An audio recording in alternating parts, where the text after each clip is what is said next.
Welcome,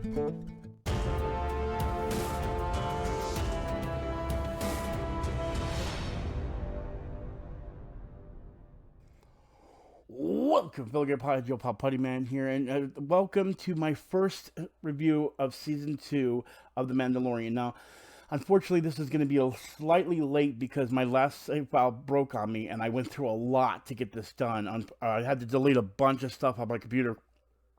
So, if it doesn't work, I just don't like my computer anymore. But anyway, guys, so many freaking Easter eggs, so I'm going to try to get as fast as I can. First and foremost, I must ask, if you don't mind, hit that like button and the subscribe button. That is the best thing you could do if you like any of the special features or the Easter eggs I bring in here. Also, may say hi to Baby Yoda here. Hi, buddy. He was here watching me the whole time, but then I got frustrated when everything broke on me.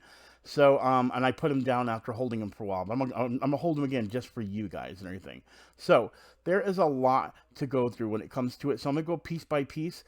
First and foremost, make sure you've seen this episode. Make sure you've seen the first season, and understand that this is an amazing episode. Has a lot of New Hope references, a lot of references to the old movies, and a few of maybe the prequels a little bit. Yeah, there actually is one of the prequel that I'll bring up and everything. I'll have some images and some non-images, and then the ending is freaking amazing.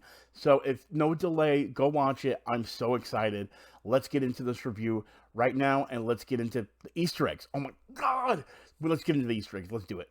So the first thing I want to bring up is these creatures. These are called called Gamorreans. And if you're not familiar with the Gamorreans, they're actually where they originally appeared in The Empire Strikes Back, as you can see right here. Let me move the picture over so you can see them better. That is a Gamorrean right there that you see on the screen, and they first appeared as lieutenants or whatever you might call it to Jabba the Hutt. So you can definitely tell that they're still there on Tatooine, where the Hutts used to live and everything as well. And then of course you'll see that someone actually shoots one of the someone actually shoots one of the Gamorreans, this creature. I don't know if this is an Abyssian. Abyssian is a Cyclops-looking creature, but it looks way greener than this. So this could be an Abyssian. I don't know.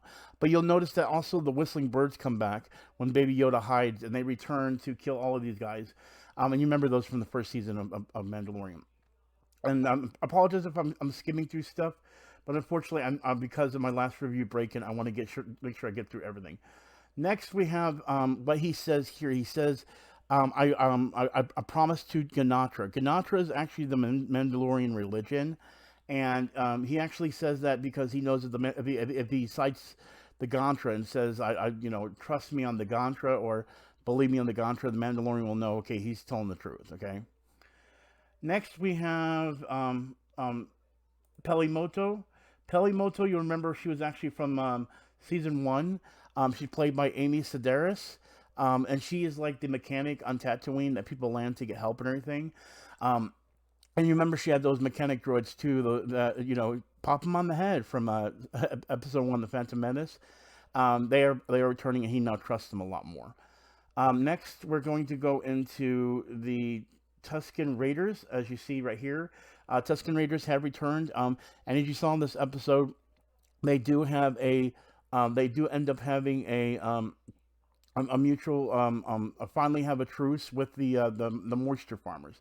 And if you're not familiar, the moisture farmers that you see here are actually just like the ones that you saw in Star Wars: A New Hope. Uncle Owen and Aunt Beru were both moisture farmers in the original Star Wars movie, A New Hope.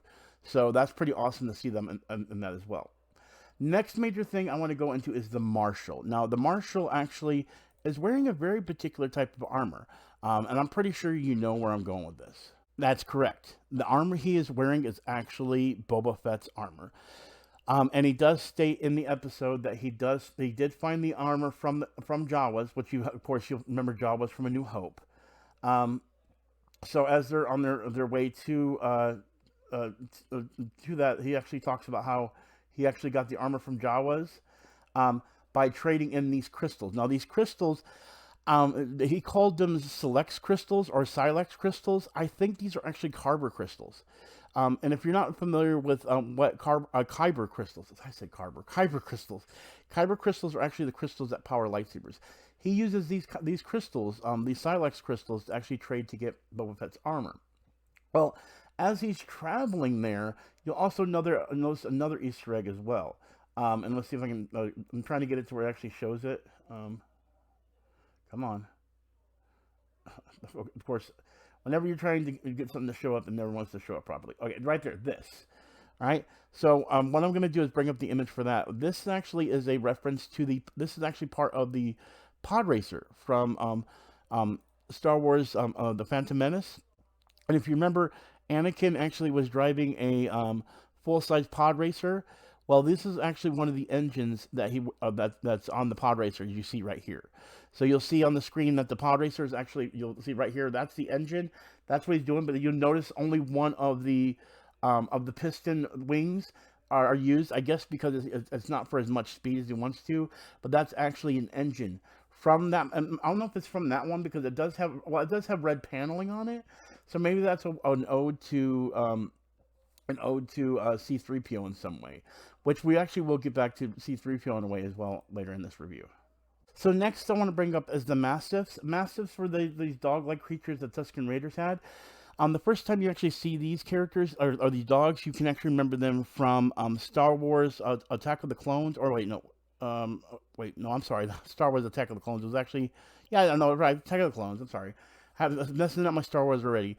But the Tuscan Raider dogs first appeared in there when Anakin Skywalker, when he enraged to find his mother dead by the Tuscan Raiders, that he ended up killing. These are the same dogs you see on their land as well.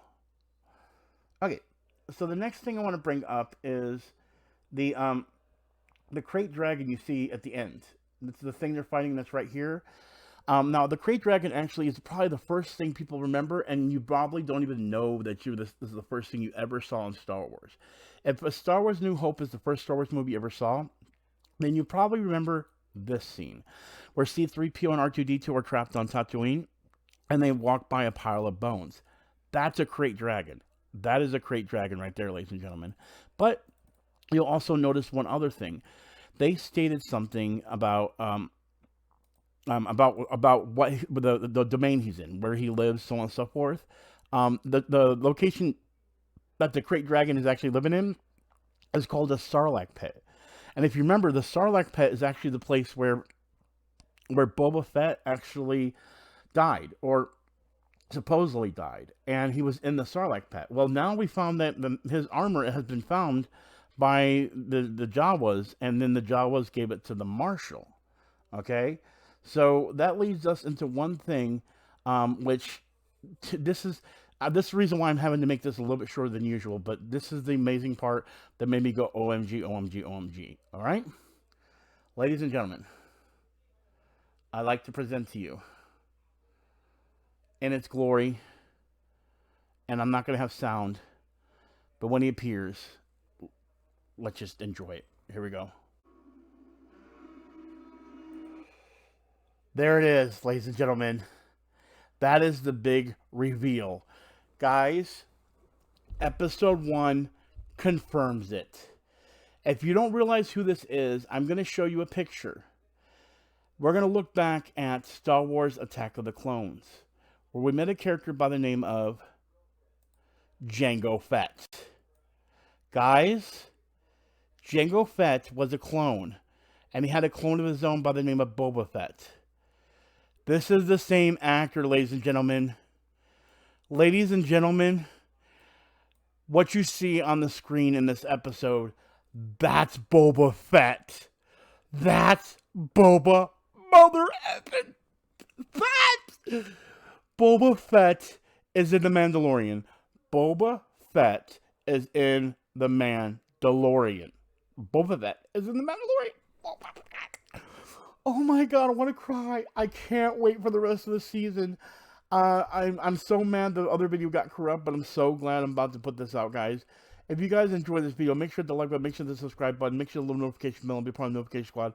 Oh my god, I can't wait to report. I know I missed some Easter eggs. Let me see here. There was the Baby Yoda in the pot kind of situation. There was the mining collective that took over Tatooine before he got the before what's his name got Boba Fett's armor. They were part of the Star Wars Galaxy MMORPG. There's a crate dragon egg. The Tuscan Raiders pull out of the body of the crate dragon. I know I'm missing stuff, but I had to get this. I had to get to this. I had to get to this point, guys. Again, if you like this video, make sure to hit the like button, make sure to hit the subscribe button. Guys, I'm so excited to see the rest of the season of Mandalorian. This is going to be amazing. I thought Baby Yoda was exciting. Baby Yoda and Boba Fett in one week. Oh, I'm so excited. Oh, man, I'm so excited. Anyway, as always, I am Putty Man with Gamer Potheads, and do not forget, we're all about to high score. Peace out, guys, and I'll see you guys in the next review next Friday, guys. Be here. Oh, I can't wait. Peace out, guys.